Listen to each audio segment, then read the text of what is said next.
Welcome, everyone, to the mmqb Gambling Podcast. I am your one co-host, Jimmy Traina, along with mmqb senior editor Gary Gramling, his brother, DRF Sports Forum, not managing editor. Managing editor? I thought it was an even higher title than that. Scott Gramling. How you gentlemen doing? Prime Minister of DRF Sports Forum, like Scott that. Gramling. I should slip that into the next issue. I thought you had a different. I thought it was even higher. So I'm the highest guy on there, Jimmy. I'd have to create a new position. It should be something above managing editor, like executive, managing. That's actually an old chief. It's an old time. There is editor in chief a lot. I think that's such a editor-in-chief. pretentious title. That's what I thought it was, editor in chief. Although it would be fitting for my love of Pat Mahomes and the fact that on this podcast I got him at plus 3,300 to win the MVP. So maybe I will. Maybe I'll be editor in chief. You should be. How about You that? should be. T-shirt Chiefs are opportunity there. rolling as we go into week 3. Gary, though, if you notice, not as excited as his brother because he's all about the Lions and Cardinals this year. He has been all about the Dolphins too. I'm going to give him that. Yes. They are 2-0. Not on this podcast. He's been all about the Lions and Cardinals. I think you have been all about Gary being about the Lions and Cardinals. I am erasing all mentions of the Cardinals. I'm sticking with the Lions, though. I'm not saying the Lions are going to go 14-2, but I'm but I'm also not We saying will they're get not. to it, but if you're sticking with the Lions, so you feel good about this week against the Patriots?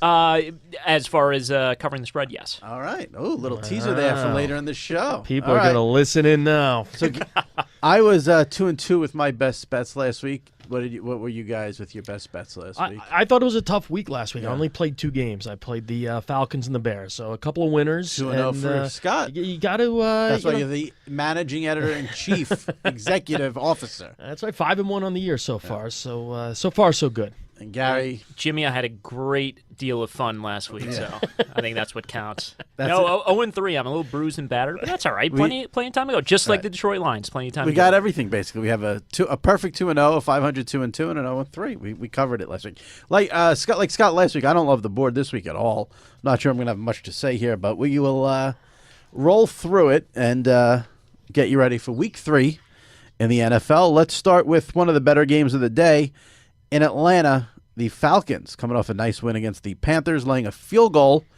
to the New Orleans Saints. Big total here, 53.5. Just one thing on the totals. They're all high this week if you follow what's going on in the NFL, thanks to all of the roughing the passer penalties and the ticky-tack pass interference penalties, but mostly the hits on the quarterback. The 15-yard penalties all over the place are leading to more offense, more points. So a lot of high totals this week. We have one in the first game right off the bat, 53.5 the over-under in Atlanta. Falcons, Saints, and we'll start with Gary. Gosh, I don't like this one at all. I'm leaning Falcons. This is the difference between Falcons in 2017 through week 1 and week 2. They went to the red zone 4 times and they scored 4 touchdowns last week. I mean, this is what did they do? They had 4 trips and came away with what? 10 points in the opener or something like that. Sarkisian was 12 points. So I kind of wonder. There's been all this talk like, oh, we got to get Julio going in the red zone. Julio's got to score touchdowns, stuff like that. I wonder if they just finally went back to the drawing board and said, you know what, this isn't working. We just did it for 17 weeks and didn't score points. So let's just score points. Let's not worry about getting the ball to Julio. So I wonder if there's a bit of a change there. And look, if they are even a B-plus red zone offense, they're going to score a ton of points. So I'm leaning Atlanta here, cautiously optimistic about it. I had a best bet on Atlanta last week. I really thought having the extra rest was going to pay dividends. Who knows if it did? Something did. They ended up beating the Panthers. I like the Saints here. I just think that even though the Falcons won that game by 7, the bruised and battered state of that Falcons defense was evident. They gave up a lot of yards to the Panthers. I think they're going to give a lot of yards to the Saints. I think I would even go over that high total if I had to play it. It is a very high number, but I like the Saints here. I like the Saints to win the game outright, and I would put a little bit on the money line here. I don't love the game either, but I do think the Saints are due to put it all together. They lost, obviously, week 1 to Tampa Bay and then struggled in week 2 with the Browns. So they are due, I think, to put it all together. But like Gary, I don't love the game here in Atlanta. We go to another game, which I don't think I'll watch one play of this game. But for wager purposes, let's see what you guys think. The Ravens are giving 5.5 to the visiting Broncos. Again, neither team here with a big offense, total 44.5. Scott, your thoughts on Love this? the Ravens. Absolutely love the Ravens here. I think you look at this Broncos team, back-to-back victories, got off to a 2-0 start here. First of those wins was a 3-point victory over a Seattle squad that has played poorly on the road in recent seasons under Pete Carroll. The Broncos then escaped this past Sunday with that 1-point win over Oakland. That was an Oakland team that got absolutely buried at home by the Rams in the opener. I just think that this is the worst of the 2-0 teams, Denver is. I think when you look at Baltimore getting the additional rest coming off the Thursday game, I do think that that's a thing early in the season. I mean, I don't base my bets entirely upon it, but I do factor it in. And I think if you look at what the Broncos have done on the road, past 14 road games, they're 3-11. That's both straight up and against the spread. In those 11 losses, Denver surpassed 20 points only once, and that was in a 51-23 loss at Philadelphia last November. I mean, they were losing 44-9 with less than 10 minutes remaining in that. So they're not scoring points on the road. I know they have Case Keenum now. I haven't been impressed with Keenum through those two games. He's not played as well as he did last year in Minnesota. Not at all. That's for sure. I think giving less than a touchdown here, I think is a gift. I love Baltimore in this game. Yeah, I agree. I like Baltimore. I'm always worried about what they're going to do offensively, especially against a defense like Denver's. I just want to point out, look, last year, this is like deja vu. Broncos opened with 2 home wins last year. They hammered the Cowboys in that second game. Then they come out east and get handled by Buffalo. I think you're looking at something a little like this. And if you look at what the Broncos did on the road last year, a new quarterback, but right. Same pretty much everywhere else. They won 1 game on the road. That was when they played the Colts, when the Colts were playing Thursday night, coming off that snow game, that overtime game in Buffalo. They didn't. They lost to the Raiders by a touchdown. Every other game they lost by double-digit points on the road. I Sounds agree like you with love Scott. him. Sounds like you said like not love. I mean, let's show some love here.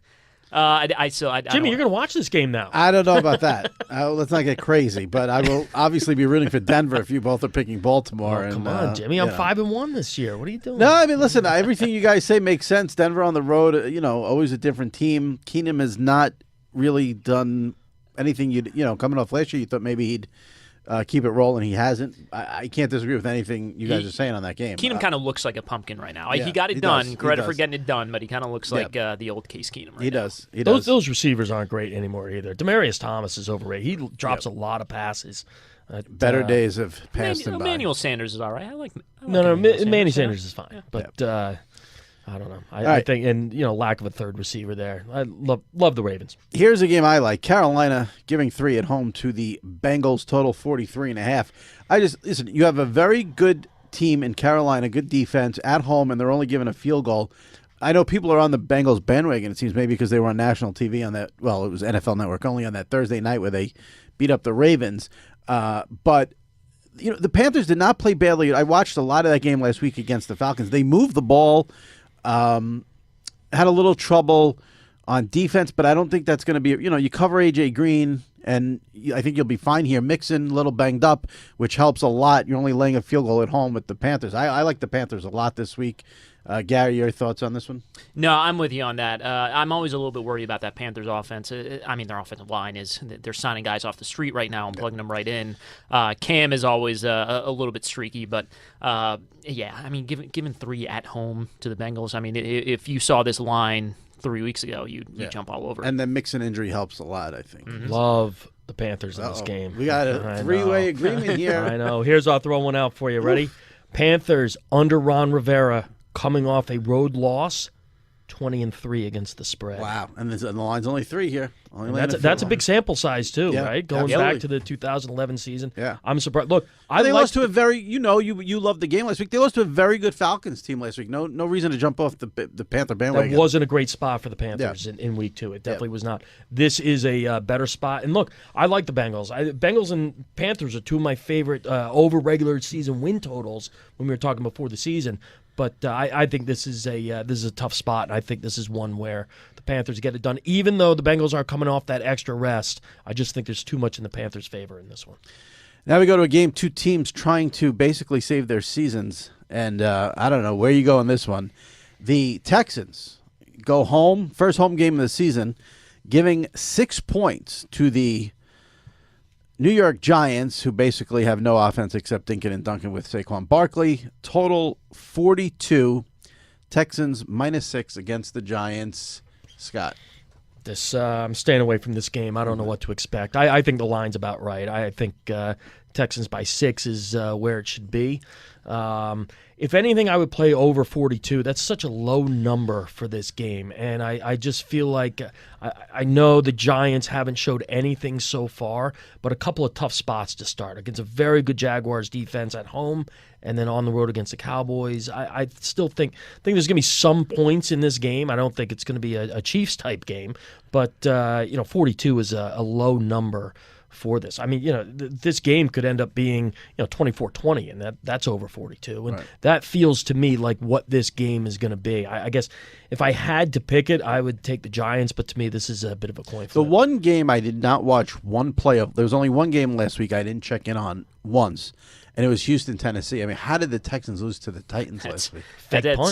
The old Kevin Byard 66-yard fake punt touchdown. You got to have that in the playbook. Right. Other than that, I think they only had, 227 yards, 217 yards. Texans figure out a way to lose that. Look, They always That's figure a out a way. bad loss for them, though. But Gary, what do you think? Titans got creative. Yeah, and I'm leaning Texans on this one.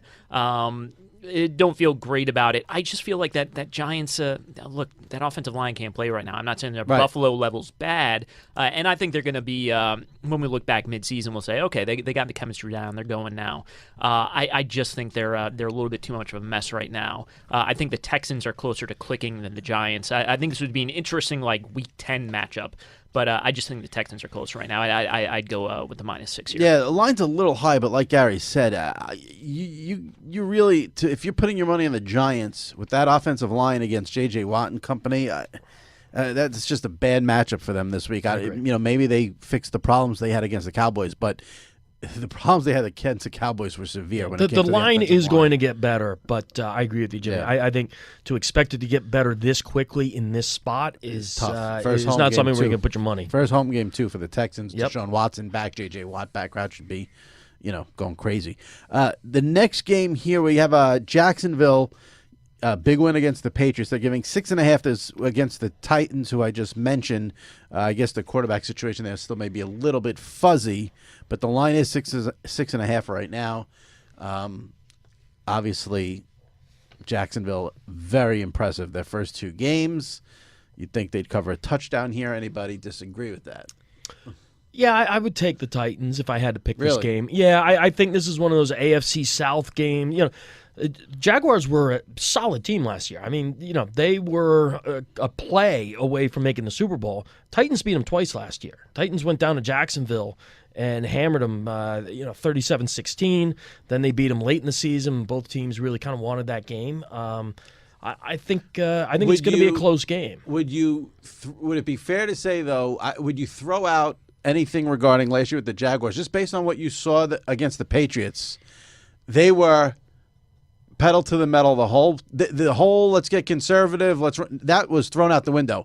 They were throwing in situations where it was hard to believe they were throwing. The aggressiveness. Now, here's the thing: were they aggressive because they were playing the Patriots, or are they going to be aggressive every week? You would think the head coach would learn there and be aggressive every week, because that was the most aggressive I've ever seen a team play last week. This is Doug Marrone. He's not going to be aggressive every week. He's just not. They're going to win with defense and running game. Look, it was a great game plan they had. And, following the Patriots as closely as I do, I expected the Patriots were going to come out, stop the run, even without Fournette there, and put the ball in the Bortles' hands. And that's what they did, and he won the game. And the funny thing about that is, I've seen stats where the Jaguars are better without Fournette. There's numbers that bear that out about, I guess he clogs up the offense a little bit. I don't want to get too much into running back wins at this point, but I kind of disagree on that. I think they are going to be more aggressive this year. If we're being honest, I think Nathaniel Hackett has his eyes on a head coaching job if he keeps on this pace with Blake Bortles as his quarterback. I think it's something of a statement they're making here. I usually would shy away from a near touchdown spread in a division game here. New coaching staff in Tennessee, they don't know the Jaguars as well. I think the Jaguars get a lead here and just sort of, like they did last week, just sort of keep their foot on the pedal and roll up some points. Now, this is a game I love this week. This one I'll be locked in on. The Chiefs might be the most fun team in the league to watch right now. Scott's Most team right fun there. team ever in the league to watch, maybe. They're giving 6.5 points to the Niners, who are not at that excitement level that they were at the end of last season.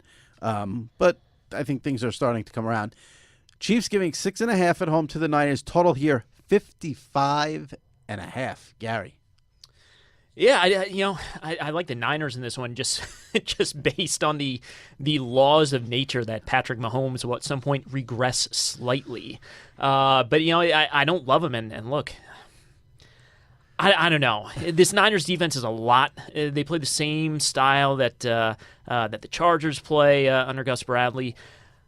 I could see a scenario where in home opener Mahomes drops another 40-something points, and this ends up being a 40-28 type of game. I'm going Niners here, slightly into the Niners.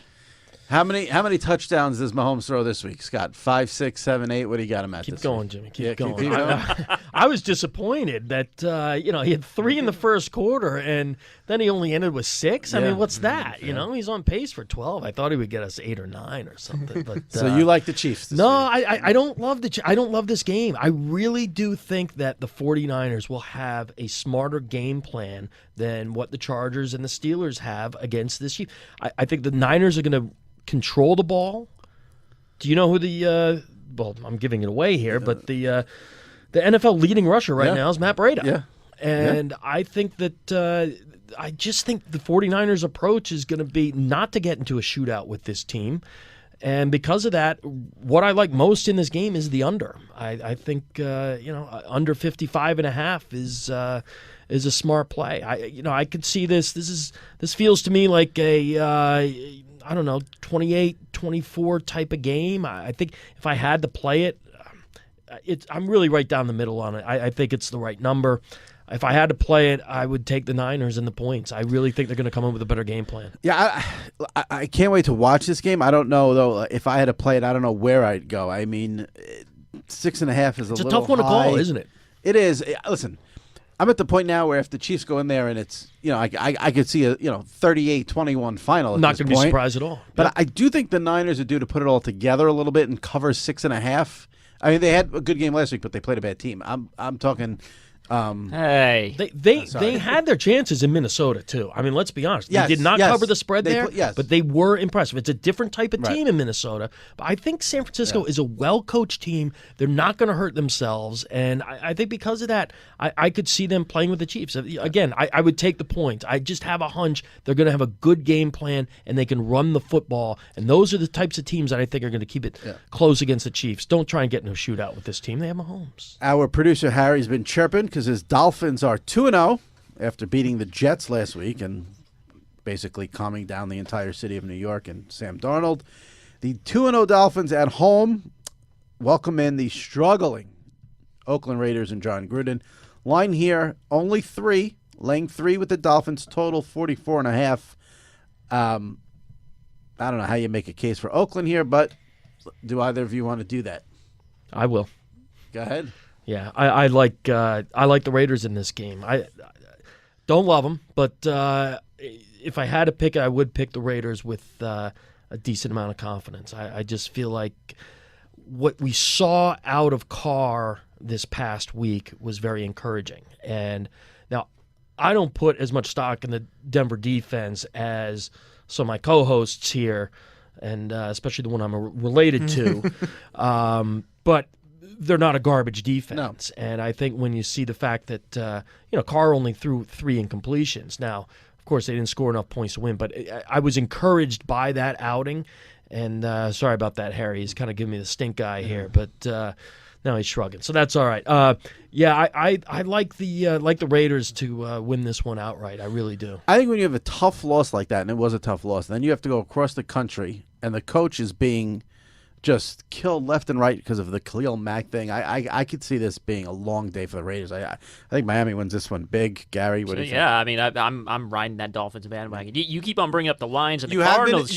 been. You've praised Adam Gase numerous times on this podcast. The Dolphins have been my on my and AFC. off the air. No, he's dropped that name many times. I'll give you that. Dolphins have been my AFC team. No, I think the Dolphins are absolutely for real, and I think people haven't realized it quite yet. Giving 3, you got to bad West Coast team coming east here. Yeah. Only giving 3. That's disrespect right there. And John Gruden's coming out saying we need a pass rusher. Not exactly helping his situation this week. If only they had one. It's the red lights are getting brighter and brighter on Gruden after the Khalil Mack thing. I think the Raiders are a little bit of a mess here. So big day here from Miami. Should have won that game in Denver, though. They really should. But they didn't. They did not? They did not. So, Gary, you love Miami as well. All right. This is the game from a betting standpoint that I like the most this week. The Vikings at home are giving 16.5 points to the Buffalo Bills. The total is 40.5. I will be taking my week's salary and putting it on the under because I don't think the Bills will score in this game. Jimmy, Gary, you said that, your thoughts? sorry, you said that last week about the Bills, and the game went over. Wait, the last week was The Chargers game. Yeah. okay, but I don't think the Vikings are gonna. I think the Vikings will just run every down basically after they get up, 14-0 in this one. Gary, what do you think? I'm boy. 16.5. Would you lay that? No, I think I'm going to lean Buffalo, and I'm just.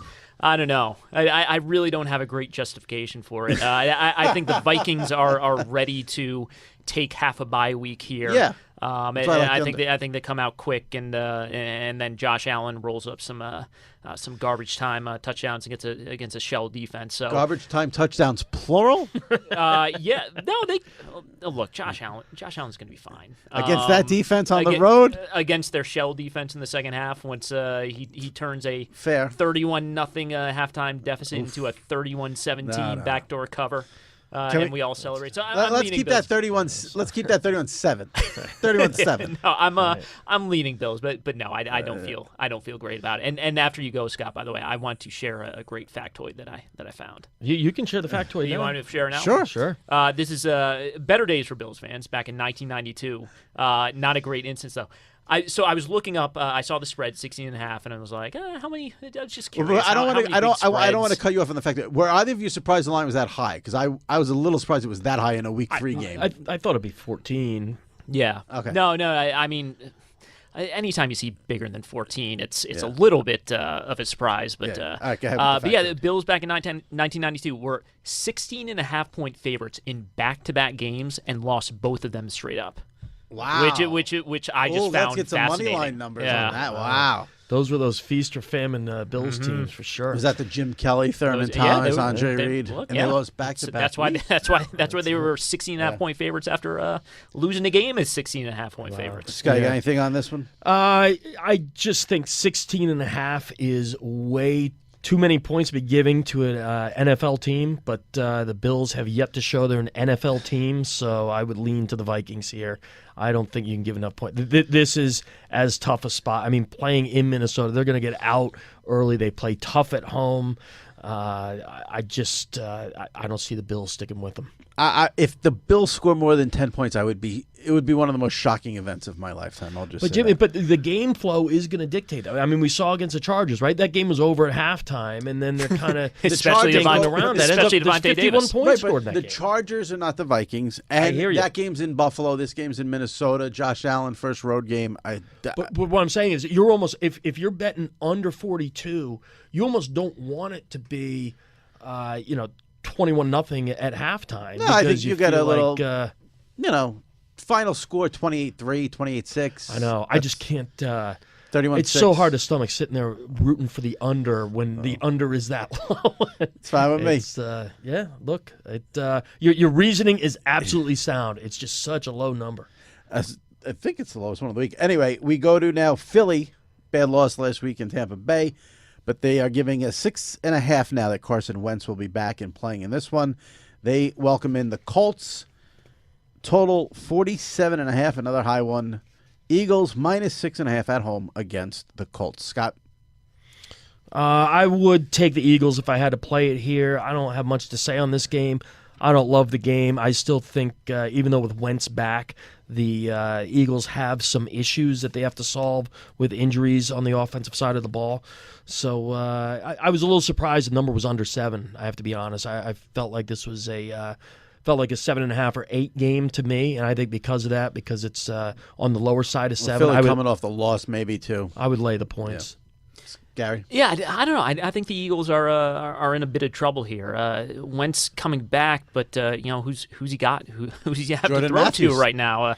Taking Jordan a break Matthews. from having relations with his wife, and now he's going to play Sunday. now that he's no longer in Buffalo, I guess it's now he's going to play football again. I like the Colts here. I like the Colts quite a bit with the spread. I think the Colts are good enough to hang around. I think the defense has shown that they're going to overachieve all year, despite a lack of really any stars there. And luck isn't luck. But they're managing the game. He's completing a lot of short throws. I'm actually kind of curious to see if they open things up and try and get this Eagles defense deep like Fitzpatrick did last week. But I like the Colts hang around. I think Wentz is in a tough spot, and I think they're also not exactly sure what they want to do with him from a risk standpoint. If you're the Eagles, so I think the Eagles offense struggles. I think the Colts hang around and maybe even steal this one. That Philly defense was lost there for a lot of that game against Tampa and gave up 2 75-yard touchdowns. But this is Carson Wentz returning at home. I don't love the game as well. I'm with these guys. If I had to pick, I guess I'd go Eagles. Maybe back-to-back road games here for the Colts. Tough spot. The Redskins are not good, who the Colts beat last week. But I do think Wentz back, Matthews in. I think the Eagles will be able to score some points, and then you hope for a cover there. Green Bay, coming off their tie with Minnesota, they go into Washington, who lost at home last week to the Colts. Packers giving a field goal here on the road. The total 45.5. Gary? Yeah, I don't like picking this game just because I don't know exactly what Rodgers' physical situation is going to be. I thought he moved around pretty well last week, especially compared to the second half in that Sunday night opener. He even kept it. He tried to keep it on a zone read in overtime there. I think he's going to be like 85% or so, but again, it's too much guesswork for me. I lean Packers just because, look, that Redskins team, they're just so game flow dependent. If Alex Smith is falling behind, you just can't really come back with what they have. So I'm leaning Packers, not feeling great about it. I'd like to see Rodgers for another week or two and get a better feel for where he is. I watched, unfortunately, a lot of the Redskins Colts last week because I stupidly put the Redskins in a teaser. And Alex Smith was not bad. He was horrible. And I wonder now, away from Andy Reid, if he's going to have a long season there in Washington. This could be a long one for the Reds. He could not have looked worse against a Colts defense that, I'm sorry, is not scaring anyone. I'd be very worried about Alex Smith in Washington. He's a guy, he's got to play with the lead. And I think that's what you're going to see this year. Good luck getting that against Aaron Rodgers in Green Bay. Scott, I bet by your face you love this game. Go ahead. You know what? I think it's the right number. I think 3 is the right number here. I feel like this is a 27-24 type game, 24-21, something like that. This is a coin flip game for me. I think that with the home underdog, I don't want to go against the home underdog with the injured quarterback with the road favorite. First time on the road for the Packers this year. I think it's the right number, and so I'm not playing this game. I would go Packers. Like I said, what I saw from Alex Smith last week was scary, and I don't see Aaron Rodgers having trouble there in that spot. Here's a game that, if you like offense, I think you'll get it here. The Rams giving a touchdown at home to the Chargers. Total here, only 48. I thought it would be higher. The Rams are a juggernaut, go over in all their games, but especially this one. Scott, Rams -7 against the Chargers. They're a juggernaut, but 34-0 last week. It's the defense of the Rams that's been more impressive even than the offense. A lot of additions there. A lot of additions. Actually, I think both their games have gone under the total so far this season, if I'm not mistaken. So I don't mind the under here, to be honest with you. I feel like this is a game that the Rams defense takes control of. I like the Rams pretty significantly here. I'm surprised the number was 7. I really thought this was a 8.5 or 9 point spread. My feeling on the Chargers. I think they're overrated, and especially with Bosa not in there. So if you're only having to lay 7 here with the Rams, that's, to me, the way to go. See, this is the game where I see a lot of maybe garbage time touchdowns or even a couple of pick sixes. Chargers throwing it a lot late, trying to catch up here. I just, I don't see big running, chew up the clock kind of game here. This is an Austin Eckler 2 fourth-quarter touchdowns to get it back to cover type of game. Yeah. What are your thoughts, Tim? I'm going Rams too. Like Scott said, people are overlooking the fact that this is a shutdown defense right now. I don't know if the Chargers can keep pace. It's okay if I interject here for a second? Yeah. They gave up a touchdown on the first drive of the season, the Rams did, to the Raiders. Right. Then they gave up 2 field goals in the second quarter of that game. They haven't given up a point since. So, sorry, Garrett, go ahead. Yeah, no, look, I was kind of racking my brain to find a reason to like the Chargers here because, on one hand, this is kind of like a home game for the Chargers since they're in Los Angeles and none of their fans will But be they don't have home games either. this will be just like it. But I'm going Rams here. And if you believe in the travel stuff, I mean, the Chargers have gone, L.A. to Buffalo, back to L.A., and Rams, this will be the 3rd straight game in the state. So, that's going for him too. I'm with Gary. I think Gary put it well. I didn't find any reason to take the Chargers. And usually, with underdogs of 6 points or more, I really am trying to look for angles to take them. I couldn't find it. This Rams offense is just, they just fire on all cylinders. It's great to watch too. All right, Gary. Can your Arizona Cardinals cover a 5.5-point spread against the Bears at home? The total on this game is 38. The Bears into Arizona after their win Monday night against the Seahawks. Short rest. Maybe that'll be Gary's reasoning here. Bears giving 5.5 at Arizona. Yeah, I mean, I'm leaning more towards weird things happening in the desert. Bears traveling on the short week here. I'm going with Arizona. Look, I'm appalled with how bad this team is. I am shocked. But yeah, I'm sticking Arizona. That number's too big to be giving at home against a team that isn't good offensively. And maybe it isn't really in a position where they're great defensively at this point. They got Aaron Rodgers for a half, I guess, and then they played the Seahawks practice squad plus Russell Wilson. But there was a big part of Deshaun Kaiser. He wasn't in there for that long, but for Kaiser, he was in there long enough to screw it all up. And you're not going to get another chance against. The one thing I would say about the Bears, though, having watched them the first 2 weeks, they're very close. If Trubisky can just get slightly more accurate, they're close to having a big-time offense. But he wants to throw the ball 150 miles an hour, and he's throwing it over people's heads. And, I mean, he's missing passes in the flat, throwing it over guys' heads. There's guys wide open down the middle. He throws it a million miles an hour. They can't catch it. If Trubisky can just slow it down a little bit and put a little more touch on it, that offense is going to be very good because they have a lot of weapons. I love the Bears coming into the season. I'm a bit down on them. I am not impressed at all. Only the Bills and Cardinals are averaging fewer yards per play through 2 games.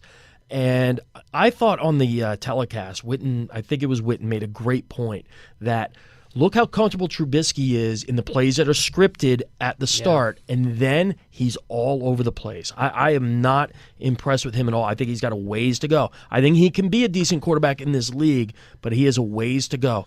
I like the Cardinals in this game. And I'm going to give you a betting system here, all right?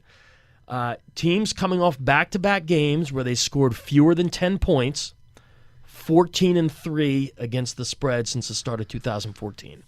So I do think they're being extremely disrespected here to be getting that many points at home against a mediocre team that's 30th in the NFL in yards per play. It just... Well, here's the thing that's interesting, though, about... So you're taking these shots at the Bears, but here's the thing. If, Kyle Fuller can play better than basically a 3-year-old, they're 2-0. Correct. And this line would be 7, and I would like it even more. Is that a sign of a good team that that they should have beat Green Bay if he can catch the ball? They didn't, Trubisky was way off against the Seahawks, and they still beat them. Or are they going to show? Listen, there's no way I would bet Arizona in this game. From what I've seen, the coach is clueless, and I thought David Johnson at least would do. He's been MIA, basically. Give it time. I think this is the week. I think there's a lot of things going against the Bears in this one. I think traveling on the short week, they were not impressive in that game against the Seahawks. I know they beat them. They were not impressive. The total here is actually lower than Buffalo, Minnesota. Total here is 38. So not expecting big things from that Arizona offense. This feels like a 19-17 game to me, one way or the other. Grambling brothers. I'd put a little bit on the money line with the Cardinals, and I would certainly be taking the points. The Grambling brothers love the Arizona Cardinals. Can't wait for next week's podcast already. Can it be next Thursday already? Ooh. All right. Speaking of the Seahawks, they finally get a home game, first one of the season for them. And they welcome in the Dallas Cowboys coming off their first win of the season against the Giants.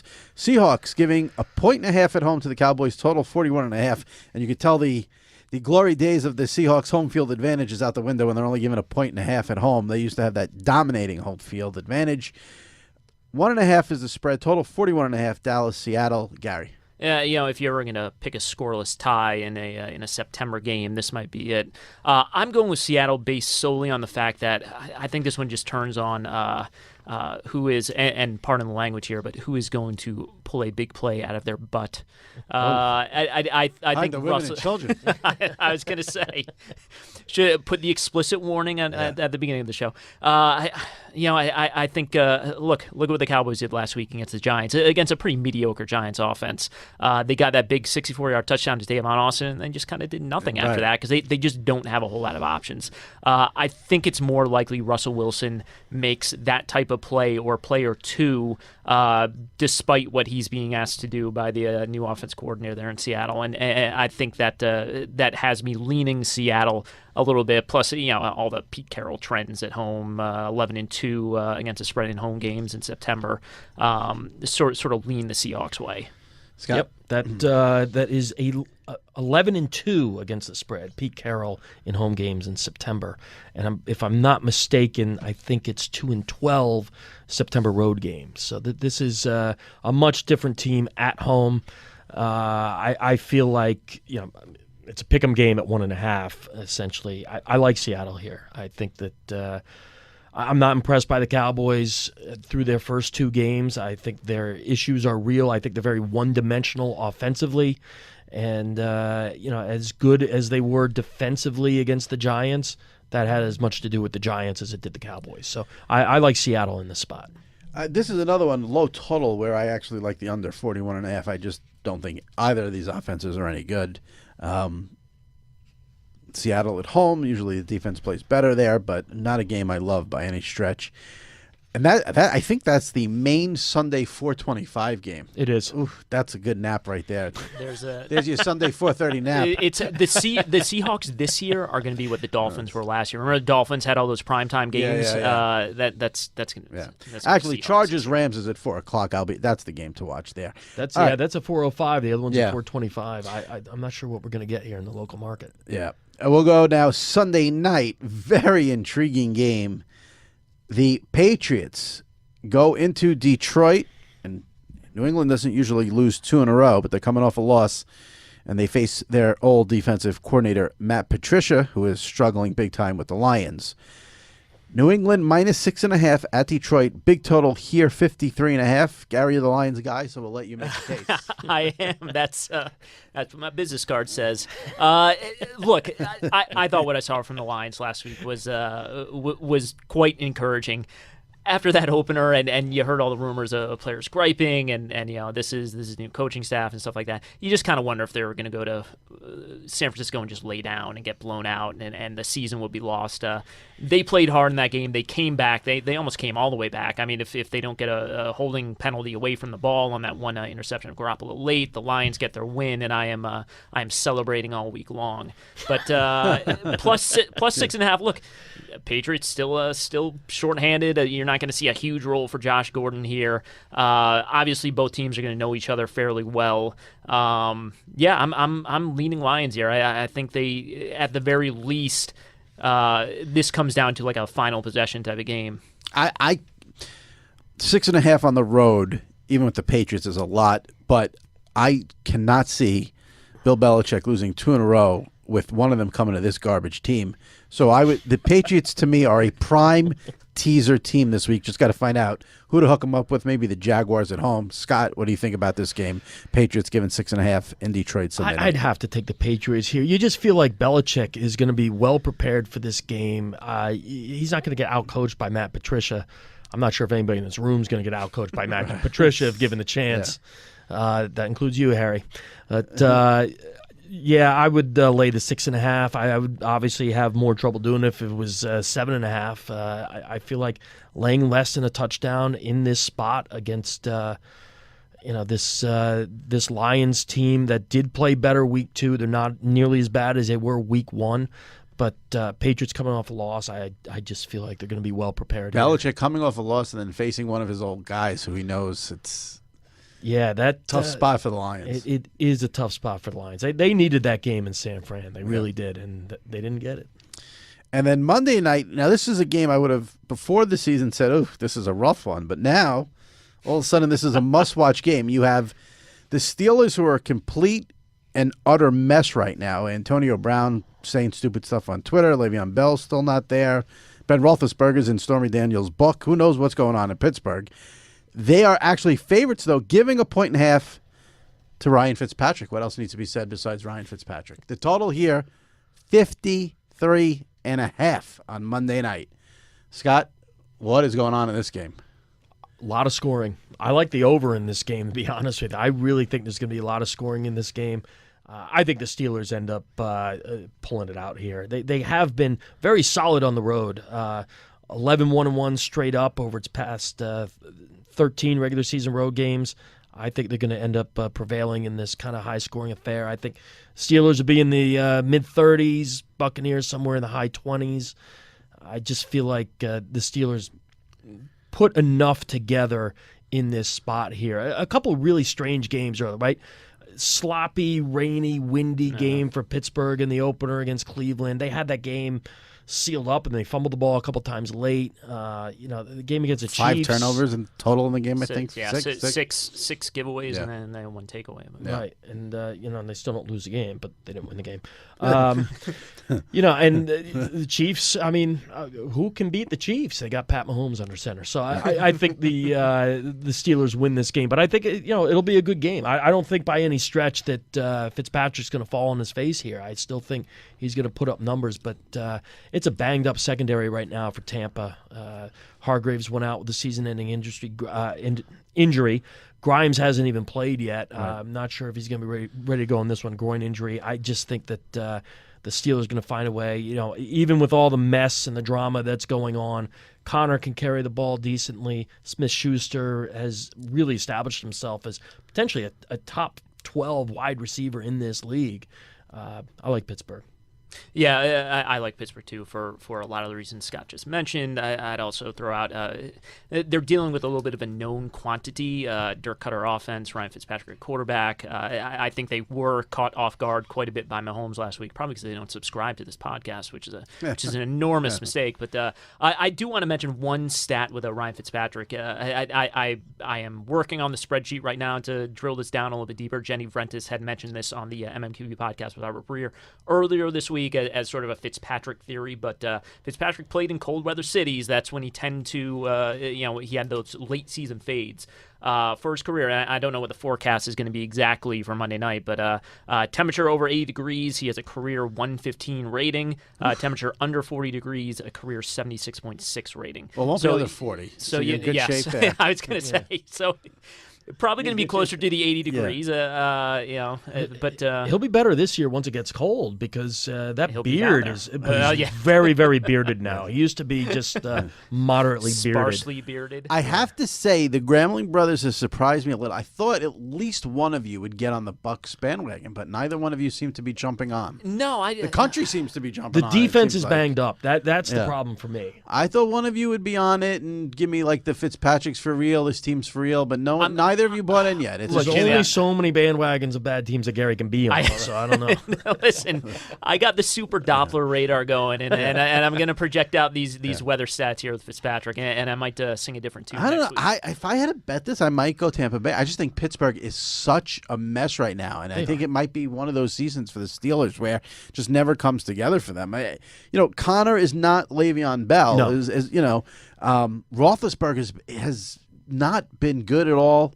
I don't know. I think maybe Tampa's got it rolling a little bit here, and that game last week against the Eagles, it felt like a home field game. It felt like the home field was a factor there. It's a fascinating game. It This is, really yeah. is a fascinating Because you game. will be on the bandwagon if Tampa Bay wins this one, I bet. 3-0 if Depends Patrick how plays they win well. it. Yeah, it depends how they win it. yeah. The defense is what really bothers me about Tampa. I think that that is going to be their Achilles heel. And again, the thing I like the best about this game is the over. All right. Now it is time to give our best bets of the week. We'll start with Gary, since I keep picking on him about Arizona and Detroit. I feel bad, so I was gonna let say, him go I'm first. a You don't most- feel that bad. I can And he see just it. and he just gave us a great weather stat. I was gonna. Listen. I deserve it so far. No, no. I deserve Give it us for the your- Cardinals. I give us deserve your it for week last 3 week's best episode. bets. Let's But yeah, I'm bruising battered. I'm going with Carolina -3 at home versus the Bengals. Jacksonville -6.5 at home versus Tennessee, and then I'm going Pittsburgh. I'm going Pittsburgh, given the point Best bet. at Tampa on Monday night. All right, 3 for Gary. Scott. I've got 4 that I'm playing this week. All right. Up from the 2 last week. I do like a few games here. I like Baltimore laying what are we laying? 5.5. 5.5. Yep. Yeah, I like laying the 5.5 against Denver. I got it at 5 earlier in the week. Love Carolina, and I do love that run. That's my favorite stat of the week is the Ron Rivera coached Panthers team. Home off a loss. 20-3 against the spread, coming off a road loss. I think that's a big one. Seattle.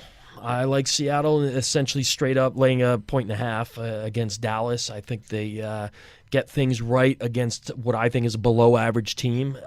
Seattle playing at home. And my 4th one is the Arizona Cardinals, because my favorite betting system of the week is teams coming off back-to-back games, scoring fewer than 10 points, 14-3 against the spread since the start of 2014. And I've seen the Bears twice in prime time, and I don't like what I see yet from that offense. So Baltimore, Carolina, Seattle, and Arizona. That's for Scott. correct. I'm going to give you 3. I'm with the boys here. I said it earlier. They were the game I liked the most. That was the Carolina -3. I think they at home, good defense. I don't love the Bengals yet. I know they're 2-0, but you're only laying 3 at home, so I like the Panthers there a lot. I said it earlier as well. The under 40.5 with Buffalo, Minnesota. The Bills are not scoring points there, so I like that under. And my 3rd game is I'm going to go Miami -3 against Oakland. I think Oakland coming across the country with disarray there with John Gruden with the Khalil Mack deal. Dolphins showed me a lot last week. Ryan Tannehill running the ball. The creativity on offense has me bought in here on the Dolphins a little bit. So those are my 3. And if you're smart, tease the Jaguars and Patriots as well. I won't count that in the official records, but there's your moneymaker right there, Patriots and Jaguar teaser. But for me, Carolina -3, under 40.5 Buffalo, Minnesota, and Miami -3. Week 3 in the NFL. I did a bad job at the top. Didn't tell you. Gary mentioned it, and I'm glad. Podcasts all over the place on SI.com on the mmqb network. Monday, Wednesday, Thursday, Friday, we have podcasts for you. NFL, Albert Breer, and Gary's on a lot of them, so check them out in our network. And we're here, obviously, every Friday for your wagers. I have the SI Media podcast, and Andrew Marchand and the New York Post on there talking about Monday Night Football's booth and NFL ratings.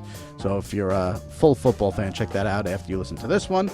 And that wraps up this week, week 3 in the NFL. We will see you next Friday for week 4. Good luck with the wagers, and go get them. Have a profitable weekend, everybody.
Welcome, everybody, to the mmqb Gambling Podcast.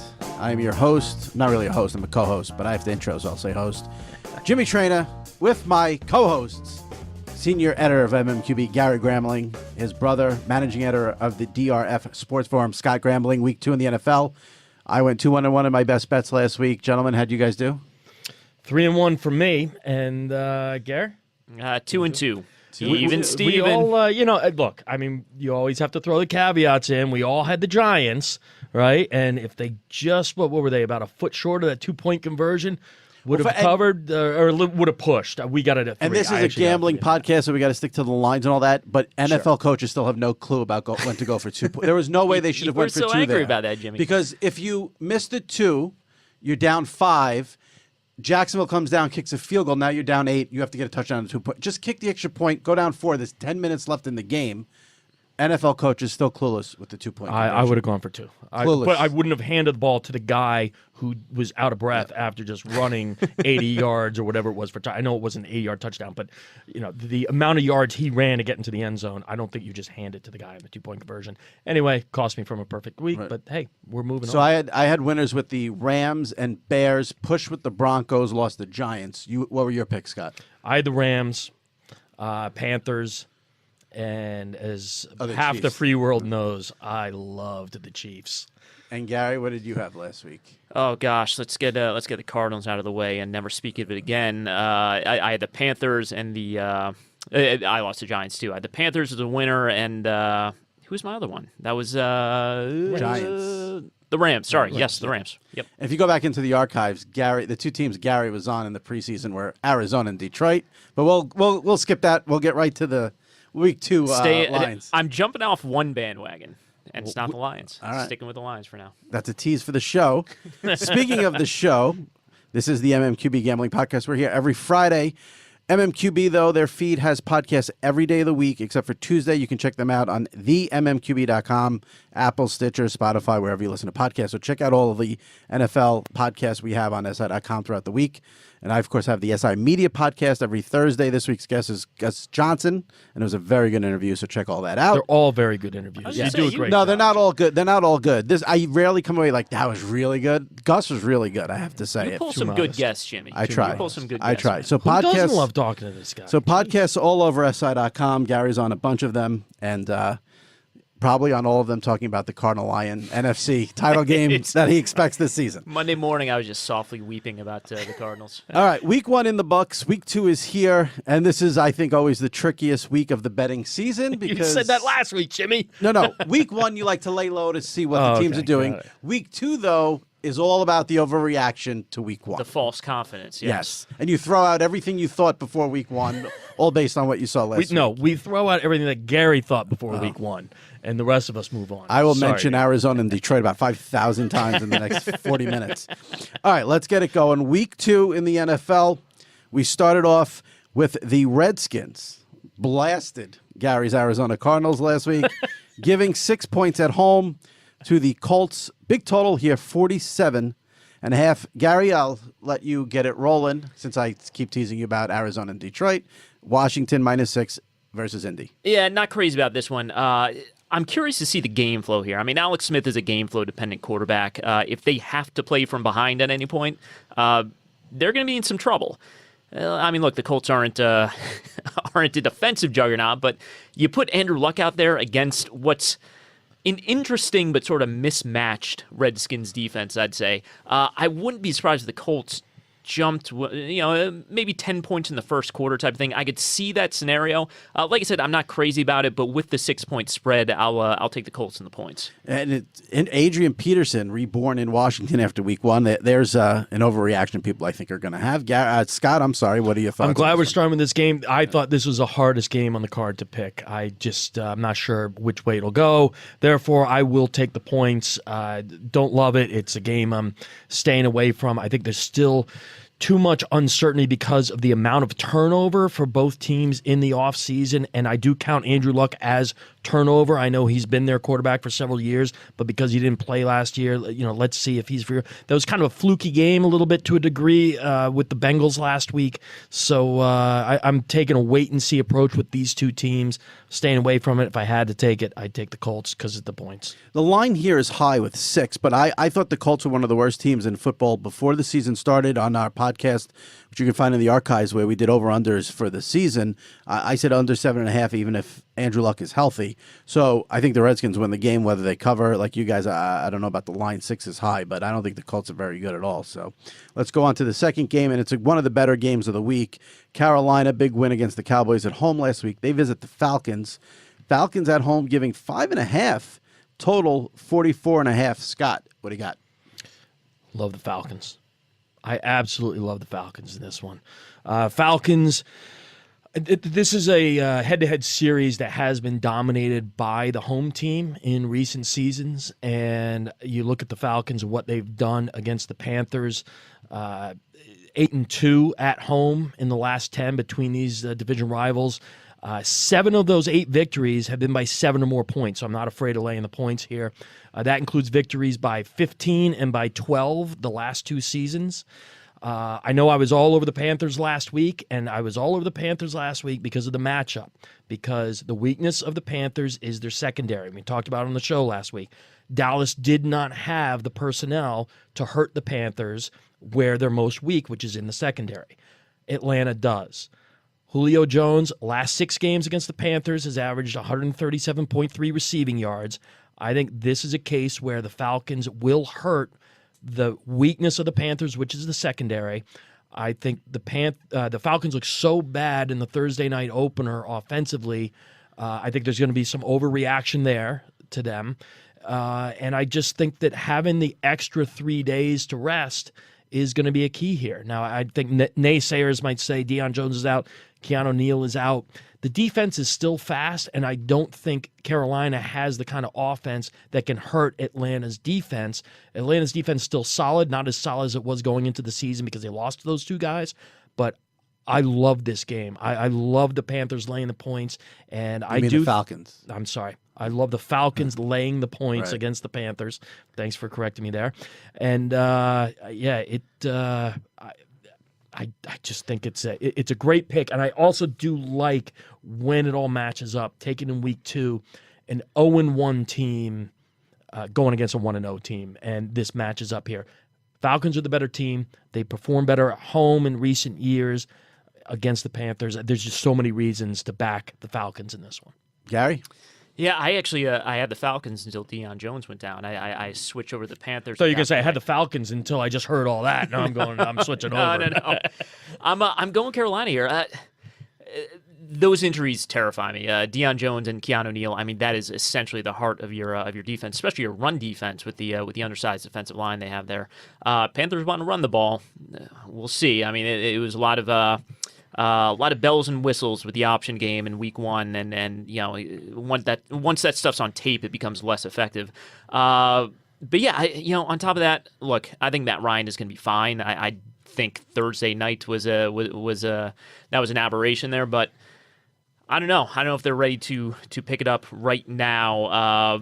I think the Falcons, maybe this is one of those games. Panthers grind it out a little bit. Maybe Falcons win by a field goal in the end. I thought the 5.5 point spread was too much for me, though. I'm right there with you. I think that line is high, 5.5. Evenly matched teams here.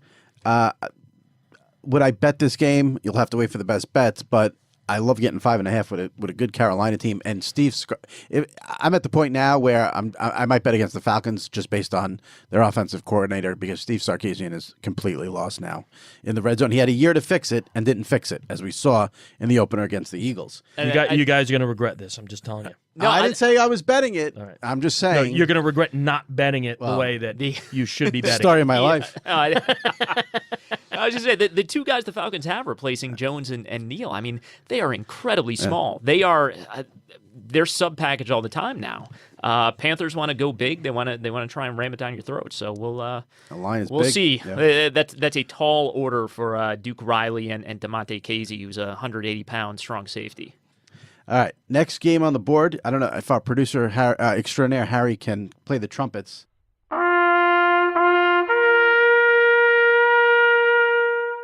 But we have some sad news. The Nathan Peterman era is over in Buffalo.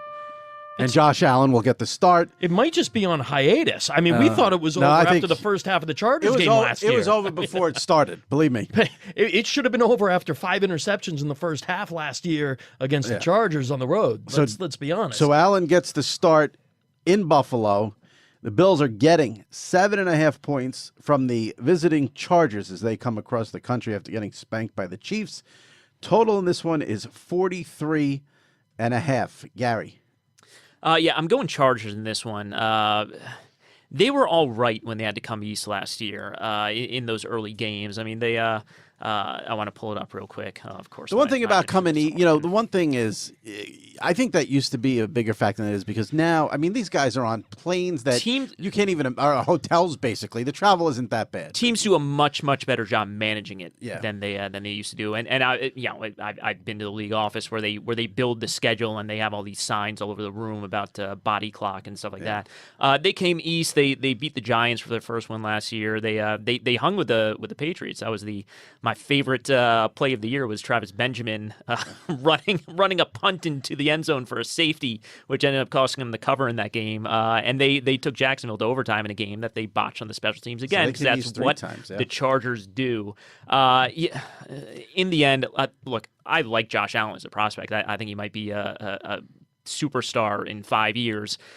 This Bills offense is not functional. They cannot do it. The only way they hang around in this game is something like fluky special teams plays, weird turnovers, stuff like that. Chargers will serve those up, but I'm not I'm not betting on that.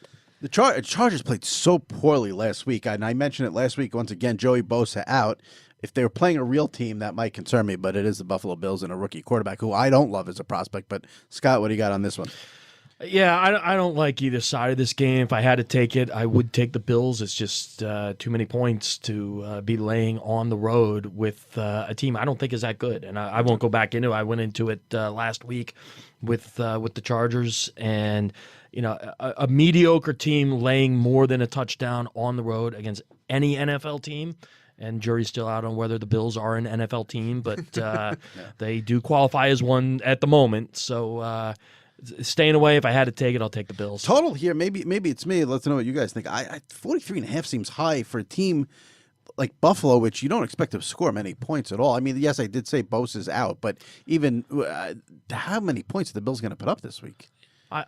If I had to bet, I'd take the over. You would? Yeah, I think it just feels to me like a very mistakey Keystone Cops type of games. Six here and there. And somebody's gonna be dropping punts and stuff like that. It's gonna be an ugly, sloppy game, but not in a defensive battle kind of way. No. I think in a more ineptness kind of way, and that often leads to overs because of a lot of mistakes where you should not be making mistakes. Yeah, I mean, Allen is boom or bust. I think they score any touchdowns are going to be of the 40 or 50 yard variety, and it's probably going to be a lot of turnovers too. All right, let's move on to a little division battle here. The Texans, 2-point favorites on the road at Tennessee. What a rough Sunday for about 87 hours in Miami. Total 44.5. Scott. I'm going with the road favorite here. I am taking the Texans.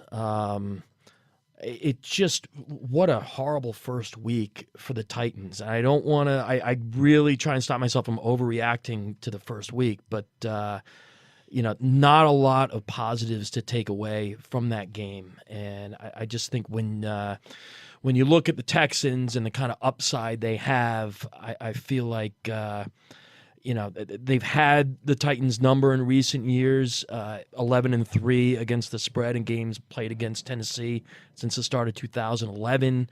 For those reasons, I'm leaning a little more than slightly toward the Texans here. Yeah. Yeah, I'm going Texans. I'm going a little bit stronger than the Texans here. Like Scott said, terrible first week for the Titans, terrible summer for the Titans. A new coaching staff in there. That's a good point. Their entire defense has been It's not the devastating, it's not the headlines of, torn ACL, all this stuff. They had 4 draft picks. Their first 2 draft picks were both hurt all summer. They can't get on the field. Morgan's banged up. Arakpo's banged up. They are severely running behind on defense with where that defense should be. And on offense, they lose Delaney Walker last week. Delaney Walker out. Delaney Walker is I mean, top weapon. He's the focal point of that offense. So yeah, Which is a problem, but yeah, you're right. Yes. They're in trouble here. Bill O'Brien's 7-4 against the spread versus division opponents on the road, and 4-0 as a road favorite as the Texans head coach. So I'll go Texans on this one. Nice little bounce back game for Houston as well after a sloppy start in New England. This is probably the game, the game I have the least amount of feel for all week. I think the Texans are better. But, given 2 on the road here, who knows how Tennessee's going to react. Gary's right. Injuries on defense. Delaney Walker out. We'd tell you Houston -2 is the play, but not a game I don't love. This game is very interesting to me. I think it definitely will be one of the more fun games Sunday afternoon. Chiefs with that high-powered offense. And I know Scott's chomping at the bit, but I'm going to drag this out. Keep him waiting. The Chiefs, a juggernaut, visiting the Steelers, who come off that tie with the Browns. Steelers -4.5, big total, 53. I'll tell you right now, I'm betting the over. Scott, we'll let you get it rolling because the Chiefs are your team. Go ahead. Chiefs aren't my team. I don't love this spot, though. I really don't like this spot. I feel like back-to-back road games is a tough spot. Since the start of 2009, a Week 2 road team that had to play on the road in Week 1, 6-24 straight up. And the average money line on that was less than +110. So those are, and the average final score, the point differential was 7 points. So the home team won by an average of 7 points in those 30 games. I think this is a Steeler team that is tough at home, and I think it's a tough spot for a young quarterback. So because of that, and you know how much I love the Chiefs, I'm leaning ever so slightly to the Steelers on this That's got to hurt. I was gonna say, You know what? You have to look at it week in and week out, and I do love the Chiefs. I loved them last week. I love them in the division because they dominate the division. But I think this is a very tough spot for them, and I do feel like the Steelers are going to. That was kind of an aberration, that game against the Browns. I feel like the Steelers sort of packed it in after 50 minutes and the bad fumbles at the end and all that. The Steelers should be every bit as good as the Chiefs, and with the home field advantage, it's a tough game. I wouldn't play the game. If I had to, I would go with the Steelers. Gary? Yeah, I'm going Steelers. I will say the only thing that gave me pause is the Joe Hayden injury, and I wonder if that sort of limits what the Steelers are going to be able to do defensively. Andy Benoit and I talked about this on the Deep Dive podcast. What day of the week? Plug it properly. There you go. It's coming out. No, it already came out. Today's Friday. It's already out. Check it out. It's a fast week when you get into the season. Yeah, it's to beat Mahomes right now, I think we have to do is it's disguise coverages, it's exotic blitzes and stuff like that. That's not what the Chargers do. That's not their defensive profile. That is what the Steelers can do. But with Hayden out, they can't cover. I mean, they can't cover Tyreek Hill. Sorry, you know how much I love Mahomes. I just love that. To beat Mahomes, it's so great because we're already talking about him like that. In his 2 previous NFL starts. In the larger picture, that's how you beat any young quarterback. I hear you. You show him new stuff, it's not the speed of the game that gets to young quarterbacks. It's the new stuff they see that they don't see in the preseason because no one does it there. I just love the level of respect that he is getting.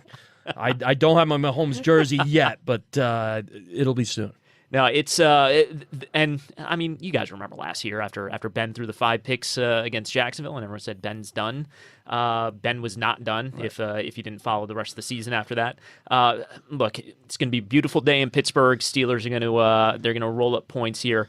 I'm a little bit nervous about the over, though, Jimmy, because what the Steelers have done the last few times they played the Chiefs, they get in those 3 receiver packages. The Chiefs have that sort of small front that they put up, and then the Steelers just ram the run down their throat. Listen, I think this is going to be up and down points, whether it's running, passing. The -4.5 for the Steelers, I don't have a feel for, but over 53, I think this game's got 37-28, 34. 30 written all over it. It's the Mahomes factor. Say it, Jimmy. Well, Mahomes factor. but it's not just Mahomes. I mean, the Chiefs have weapons all over the place. I think the Chief defense stinks. I don't think the Steeler defense. Everyone thinks the Steelers have one of the top defenses in the NFL. No. I think we're going to see on Sunday that you're going to be able to move the ball on Pittsburgh. I see nothing but points in this game. I don't see many defensive stops in this one. So I like the over big number. And when you have a big number like that, it usually scares off some people. That's when you go over. Just a little tip for you there. Yeah, that's good. All right. This game here is very interesting. I'm going to contradict myself when I analyze this game, but the Jets are at home giving 3 points to the Dolphins. The total is 43.5. The reaction to the Jet win on Monday night, to me, is over the top for one reason. Darnold played great. You want to say the Jets have a quarterback, Darnold's the future. I have no problem with that. But then when you come out after the game and you say you knew every play that was coming, well, then you should blow out the team. So let's relax a little bit with how bad they beat the Lions. Having said that, I love the Jets -3. At home, rookie quarterback, crowd's going to be fired up. I don't think the Dolphins are any good. I mean, they beat a bad Titans team at home with, rain delays all over, big deal. You're only laying a field goal at home. That crowd's going to be insane. And the Jet defense is good. I love the Jets -3 in this game, although it's not based off of last week. Like I said, you don't want to go crazy off week 1. So it's not based off blowing out the Lions. And again, take the blowout of the Lions with a grain of salt because the Jets got 5 interceptions claiming they knew every play. So you're supposed to win that game. So I'm all over the Jets here. Scott? I like the Jets here. I don't love the Jets. I don't like them as much as you here, Jimmy. I just... and for the reasons you pointed out, I don't know what to read into that first game. It's almost like once you start hearing we knew the plays, it's like, all right, I guess I have to wait to see if this team really is any good. I do think that they are a field goal better at home than the Dolphins, right. And for that reason... For Darnold to play the way he did after that pick 6 on the road showed me something. Crowell ran the ball very well. I think he's been an underrated back his whole career. So I do like the offense there. Don't get me wrong. Absolutely. Interestingly, there are some books, mostly offshore, that will open the line before the Monday night game is played. Okay. And it was opening there at Dolphins by 1.5. Right. I remember. I saw Dolphins -1 initially on that. Yeah. So, just the line is where it should be. Yeah. I think without question. Yeah, but Dolphins it's just are kind not a of better interesting. Team than the Jets. Yeah. So no, they're not. They're not. Yeah. And I think we can leave it at that, yeah. And that's why I'm leaning Jets. No, I mean But that being said, I don't think anybody here would be shocked if we're sitting here next week and recounting a Jets-Dolphins game that the Dolphins won 24-16. No, I'm not saying that's my prediction. I was going to say, hopefully we won't be doing that. That would be a terrible podcast. I'm leaning Dolphins on this one, and not strongly. I was hoping this line would keep on growing in the Jets' favor. So the 3 is a little bit, that'll make me standoffish. But Adam Gase is my co-pilot in life. Gase is the kind of guy who keeps these designer plays in his back pocket, and if you're going to break any out. This is the game, like we talked about during the preseason. This is the battle for second place in the AFC. Excuse me, AFC East, not the AFC. Sure, that'd be great if CBS bills it that way. What a selling point! It is. What a selling point.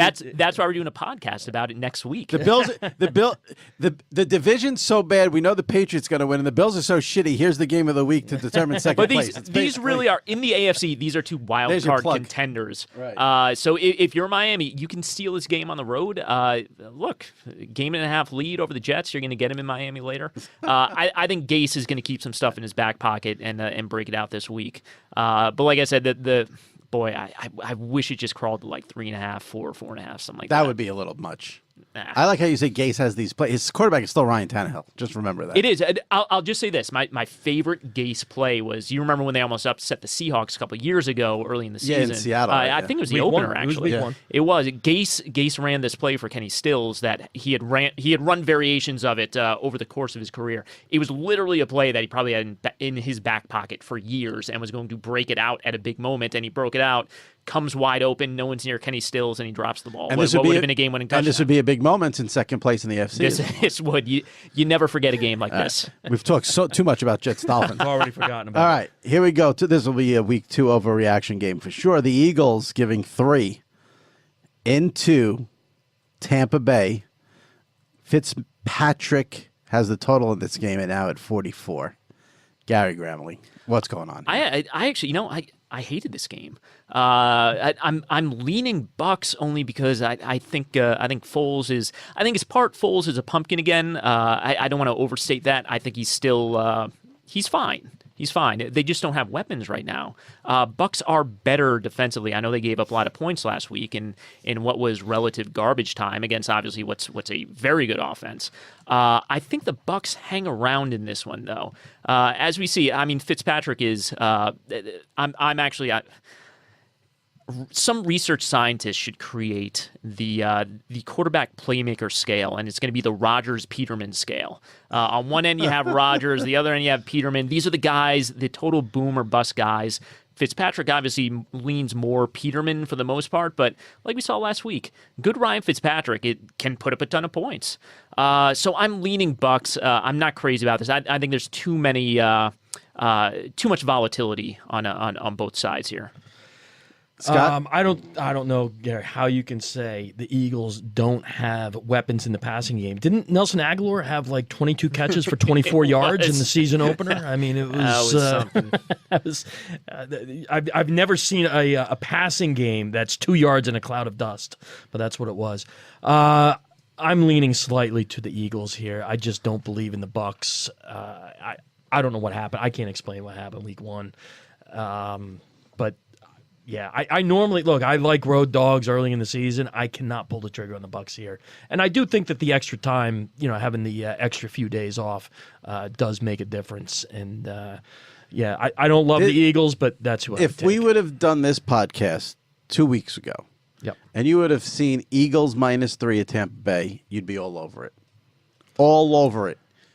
Now, Ryan Fitzpatrick goes crazy in New Orleans, and it's oh, this could be close. No. Back down to earth for Ryan Fitzpatrick this week.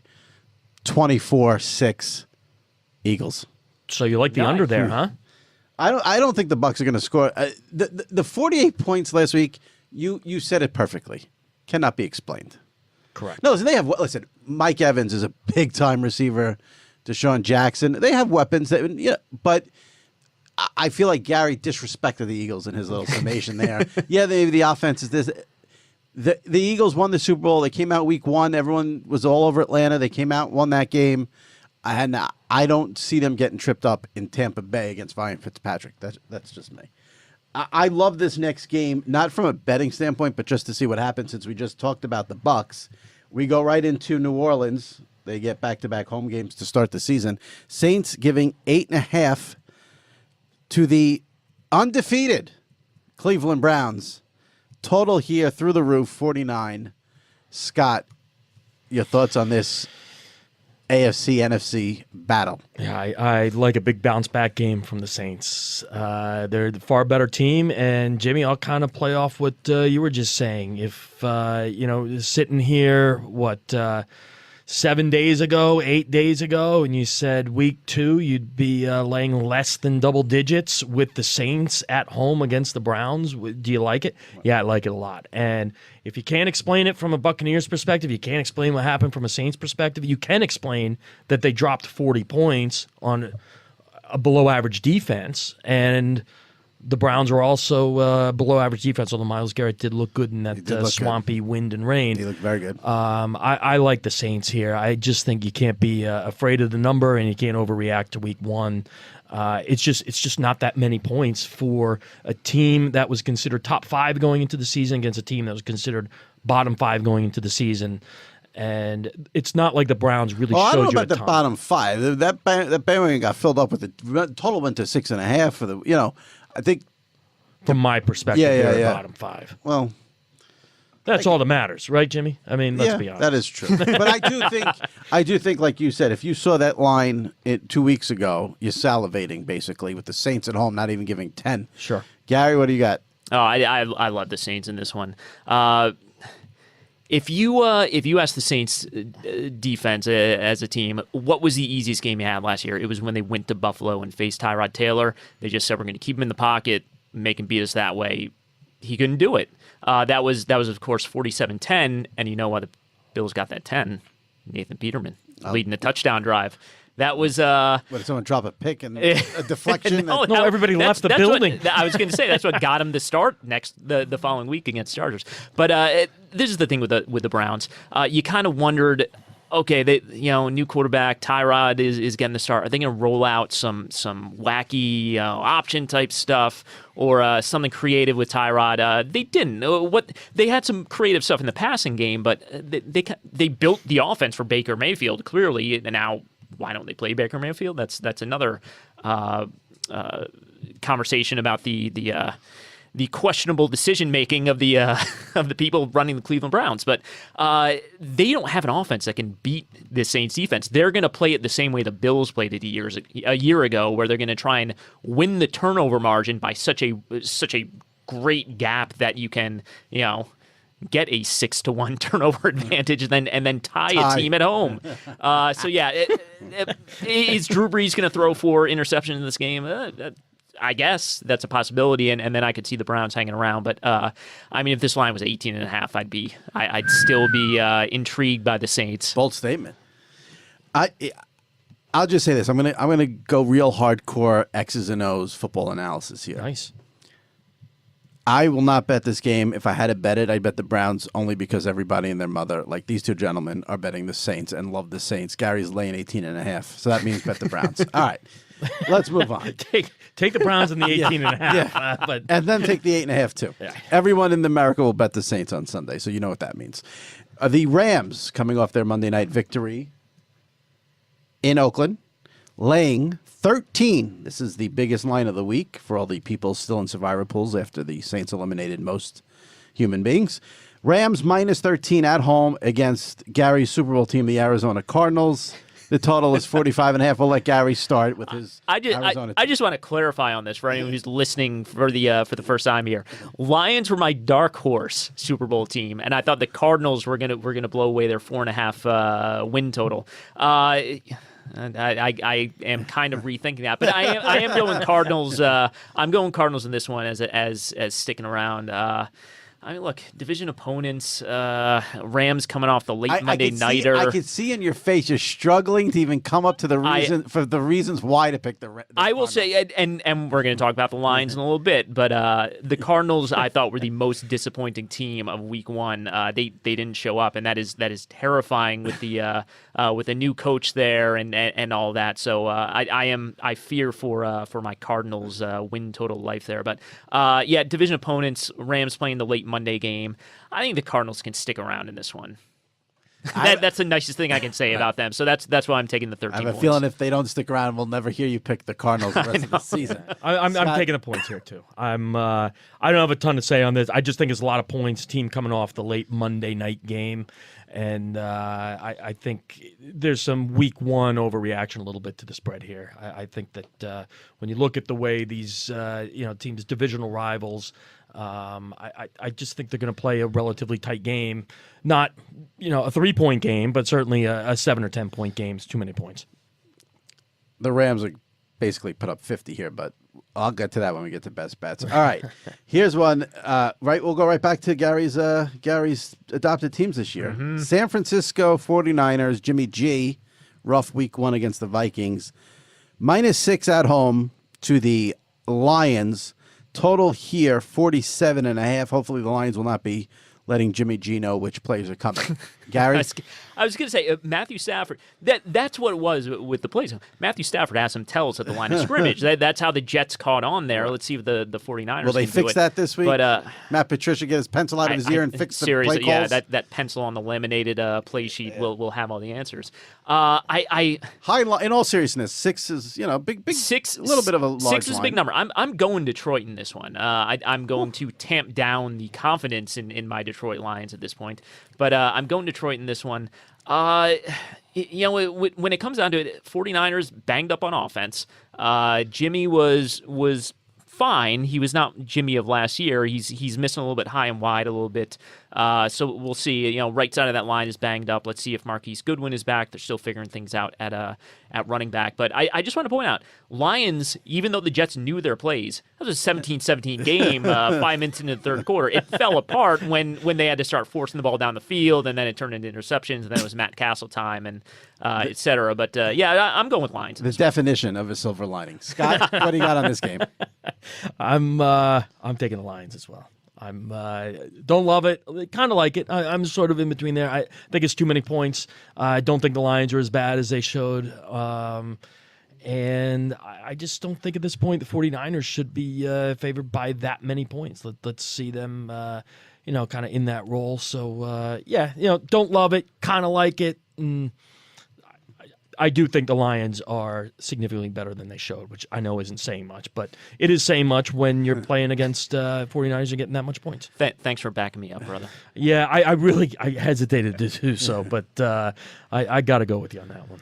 All right, we go to the game of the week now, 425 CBS. Most of the country gets this one. The Jaguars coming off their victory against the Giants at home. They are getting a point from the New England Patriots, total 45.5. I would assume the boys here have plenty to say about this one. Scott, take it away. I just don't see how, and Jimmy, I'm sort of echoing things you've said in recent weeks, right? Mm-hmm. Until proven otherwise, why would you try to bet against this quarterback-coach combination? And would I be shocked if the Jaguars win this game? No, I wouldn't be shocked if they win this game. Line's only one. Line's only one.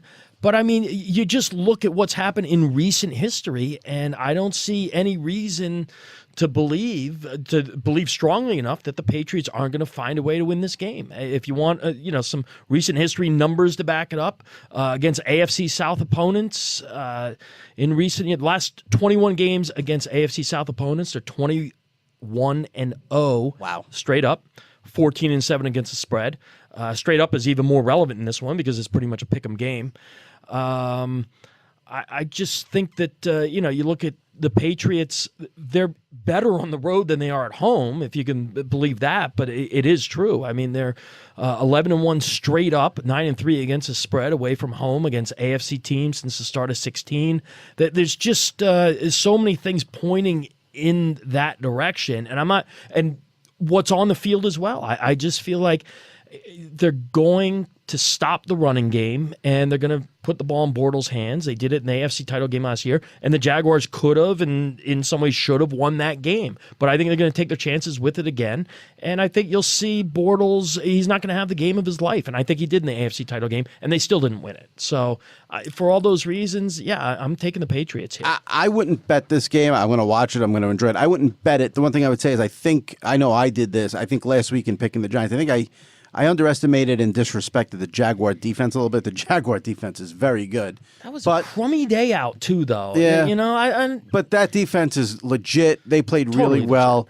And, this is a good test for them with New England coming in week 2. If they win this game, we know that, they're set up now for the rest of the season. But, again, I will rarely, if ever, bet against the Patriots. So I would stay away from this one. Gary? And I'm going with the Jaguars lean here. I think this is their Super Bowl in week 2 here. Right. I just wonder how the sort of, that Patriots inverse offense with the running backs and the tight ends, with all the speed you have at linebacker in Jacksonville, I just don't think it's an ideal matchup. I think the Patriots might be out of weapons, not have enough on the outside to be able to beat this defense. So. Yeah, they've already been bringing in receivers right after week 1, the Patriots, so they want to get Gronk some help on that offense. This game here, we probably won't spend a ton of time on. Denver -6 at home against the Raiders. Disastrous opener for John Gruden in Oakland. Big line though, 6. Gar, what do you got? Yeah, I Oakland coming off the late Monday night game and going to the thin air, I think is a rough combination. Obviously, they have plenty of a changeover going on there too. They were a little bit banged up after Monday night, so I'm going Denver here. Not that's tough to have the -5.5 when you're a Case Keenum team, but yeah, I'm leaning Denver here. I'll take the points. I don't have a lot to say about it. I think Gary sort of segued in unintentionally there. I'm not laying that many points with Case Keenum in a team that's I'm still trying to figure out really what they have. Yeah. And the total here is 46, which I think is pretty high, but Denver defense is good. It's an underplay for me, too, with Case Keenum. But, again, we'll be watching Patriots-Jaguars at this time probably. Sunday night, NBC, Cowboys giving a field goal to the Giants. We all picked the Giants last week. Let's see who's going to jump off the bandwagon. We start with Scott. I'm still on the bandwagon, and I'm really. It's more that I'm still on the anti-Cowboys bandwagon. Yeah, you did well last week picking the Panthers. To be quite honest, I just think that right now, the Giants are as good a team, if not better, than the Cowboys. The Cowboys have serious issues, and again, I normally don't read a lot into what happens in the preseason, but we started to see signs of it, and with that offensive line banged up, I just think that. It's just way too risky to take the Cowboys here. So I am, I like the Giants in this spot. Can't say I love them because there's still but I like the Giants. Gary? No, I complete agreement there. I'm going Giants on this one. Like we said, Giants, they can stop the run. They can't. They can't rush the passer. They can't necessarily cover for a long time, but it's not a problem when you're facing this Cowboys team. Here we go again, because I like the Giants too. Like I said, I'm not going to let week one scare me. I think the Giants got did in by a very, very good defense. Yeah. The Cowboys don't have a very, very Let's face good it, defense. Giants aren't good on the offensive line, but the Jaguars are unbelievably good on the defensive line. And one thing, I thought Eli played well, and Giants usually do well in Dallas. They don't get scared by going into Dallas, so I like the Giants here. And then the week wraps up Monday night with the Bears of the heartbreaker Sunday night, giving 3 points at home. Games in Chicago. They're giving 3 to the Seahawks. Total here 43.5. Gary. Yeah, I think I'm going to be a lone wolf on this one. I have Seattle in this one. I'm just not buying on the Bears yet. I think they're still working on what they have defensively. Roquan Smith, all of a sudden, they tried to play him for the entire second half last week. It didn't work out so well. Khalil Mack is still being sort of eased in there. I always say Russell Wilson factor with the Seahawks. I mean, yes, they're not talented on offense, but Wilson can put up your 24, 27 points. I'm not buying what the Bears are doing offensively yet. And you saw it, everyone, if you were on Twitter Sunday night after the first quarter, this offense, it's the new age Bears, and then last 3 quarters. I think their last 8 drives the old age Bears. It was 4 punts and a turnover on downs. And yeah, you have new coaches. I think they get a little tight. Lambeau Field, the Rodgers coming back. I will say, I know it's against the law. I hope I don't get arrested if there are any cops. I know it's against the law to say anything negative about Aaron Rodgers this week. If Kyle Fuller knows how to catch, Aaron Rodgers and the Packers lose and the Bears win.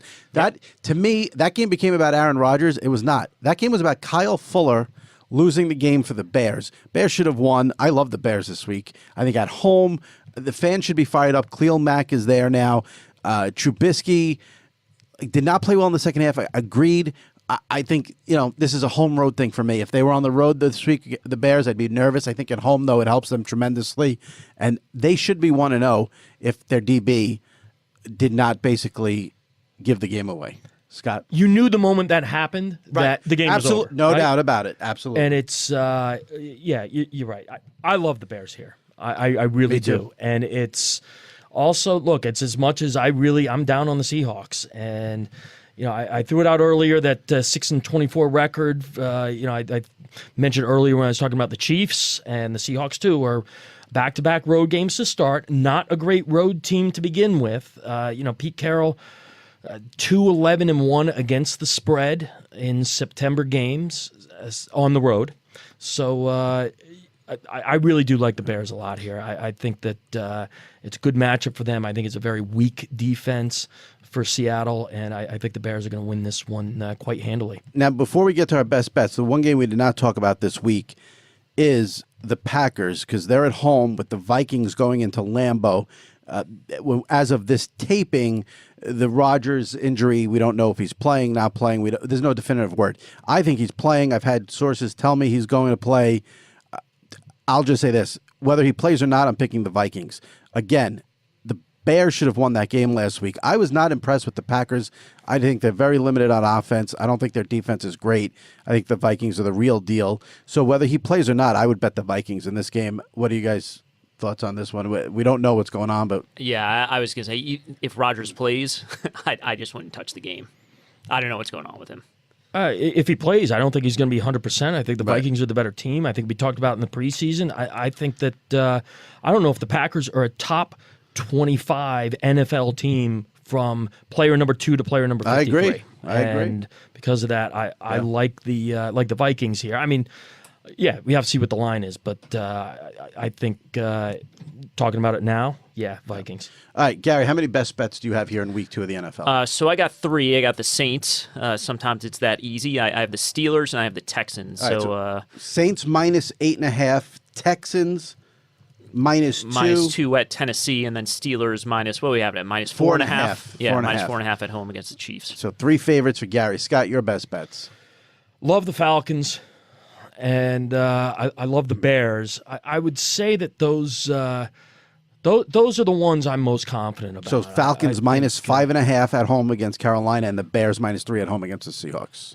That's correct. Those are your 2 best bets for the week. Those are the 2 I'm going with. I got a slew this week, which is ridiculous for week 2, but I love the Jets minus 3. I love the Jets minus 3 at home against the Dolphins. Eagles minus 3 on the road at Tampa Bay. Sorry, Ryan Fitzpatrick, not happening again. Love the Rams minus 13 against the Cardinals. That's got 38-10 written all over it. And I love the Bears minus the 3 against the Seahawks. So those are our best bets for week 2. And enjoy the games. New England, Jacksonville, 4:25 Sunday. I'm sure everyone will be tuned in. And decent primetime games with Giants, Dallas, and Seahawks, Bears. We will see you next week right here on the MMQB Gambling Podcast.